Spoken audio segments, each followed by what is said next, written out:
Hello friends, welcome back to Reality Media. നമ്മളിന്ന് വന്നിരിക്കുന്നത് ഇപ്പോൾ കേരളത്തിൽ തരംഗമാകുന്ന റെട്രോ മൂവിയുടെ റിവ്യൂ പറയാനാണ്. നമ്മളിപ്പോൾ സിനിമ കണ്ടിറങ്ങിയിരിക്കുന്നതേ ഉള്ളൂ. കേരള തിയേറ്ററുകൾ മൊത്തം സൂര്യ ഫാൻസ് ആറാടിക്കൊണ്ടിരിക്കുകയാണ്. ഫ്രണ്ട്സ്, ഇപ്പോഴാണ് FDFS ഷോ കഴിഞ്ഞ് ആളുകൾ ഇറങ്ങിക്കൊണ്ടിരിക്കുന്നത്. തമിഴ്നാട്ടിലെ റിവ്യൂ നമ്മൾ ഓൾറെഡി ഇട്ടിട്ടുണ്ട്. ഇപ്പോൾ ഇതാ കേരളത്തിൽ നിന്നും നമ്മൾ റിവ്യൂ പറയുവാണ്. കേരളത്തിലെ തിയേറ്ററുകളുടെ അവസ്ഥ വെച്ചിട്ട് പടം സൂപ്പർ ഹിറ്റ് ആകുമെന്ന് ഉറപ്പാണ്. കാരണം ഫാൻസ് മുഴുവൻ പടം അതേപോലെ ഏറ്റെടുത്തിരിക്കുകയാണ്. സൂര്യയുടെ പെർഫോമൻസ് പറയേണ്ടതേയില്ല. പറ്റിയ നായിക തന്നെയാണ് പൂജ ഹെഡ്സ്. ഒപ്പം പിടിച്ചു നിൽക്കുന്നുണ്ട്. നമ്മൾ കണ്ടിറങ്ങിയ തിയേറ്ററിൽ മൊത്തം ആരും നെഗറ്റീവ് പറയുന്നില്ല. എല്ലാവരും വമ്പൻ പോസിറ്റീവാണ് പടത്തിന് കൊടുത്തുകൊണ്ടിരിക്കുന്നത്. പടത്തിൻ്റെ മേക്കിംഗ് എന്ന് പറയുവാണെങ്കിൽ കാർത്തിക് സുബ്ബരാജിൻ്റെ പടം നമുക്ക് ഓൾറെഡി അറിയാവുന്നതാണ്. വമ്പൻ മേക്കിംഗ് തന്നെയാണ് പടത്തിന്.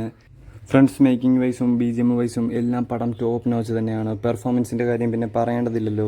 ഫ്രണ്ട്സ്, സ്റ്റോറിയിൽ നോക്കുവാണെങ്കിൽ ഒരു നോർമൽ സ്റ്റോറിയാണ്. കാരണം നായകനായിട്ടുള്ള ഗാങ്സ്റ്ററായ സൂര്യയെ ലവിൽ വീഴുന്ന അതേ രീതിയിലുള്ള സ്ഥിരം കഥ തന്നെയാണ്. പക്ഷേ മേക്കിംഗ് വൈസാണ് നമ്മുടെ പടം ടോപ്പ് നോച്ച് ആയിരിക്കുന്നത്. ഫ്രണ്ട്സ്, ഇതാണ് നമ്മുടെ ഫസ്റ്റ് ടൈം റിവ്യൂ. അപ്പോൾ നിങ്ങൾക്ക് പടം കണ്ടിട്ട് നിങ്ങളുടെ അഭിപ്രായങ്ങൾ താഴെ കമൻറ്റ് ചെയ്യുക. ഡീറ്റെയിൽ ആയിട്ടുള്ള റിവ്യൂ പുറകെ വരുന്നതായിരിക്കും. അപ്പോൾ ഫ്രണ്ട്സ്, വീഡിയോ ഇഷ്ടമായ ഉറപ്പായും ലൈക്ക് ചെയ്യുക, ഷെയർ ചെയ്യുക, നിങ്ങളുടെ അഭിപ്രായങ്ങൾ കമൻറ്റ് ചെയ്യുക. പുതിയൊരു വീഡിയോയുമായി വീണ്ടും കാണാം.